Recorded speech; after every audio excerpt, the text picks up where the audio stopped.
তো এখন আমরা 2 নাম্বার অঙ্কটা করব মিডল টার্মের।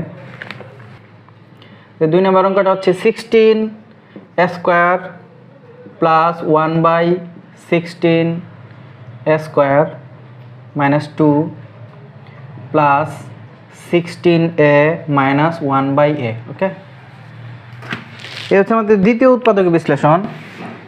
তো উৎপাদকের বিশ্লেষণ করার জন্য আমরা যে বিষয়গুলো খেয়াল রাখবো, কমন নেওয়া যায় কিনা, সূত্রে ফেলানো যায় কিনা, মিডল টার্ম করব। এখন এখানে দেখো এই অঙ্কটার মধ্যে কমন নেওয়ার মতো কিছু নাই আপাতত প্রথম দিকে।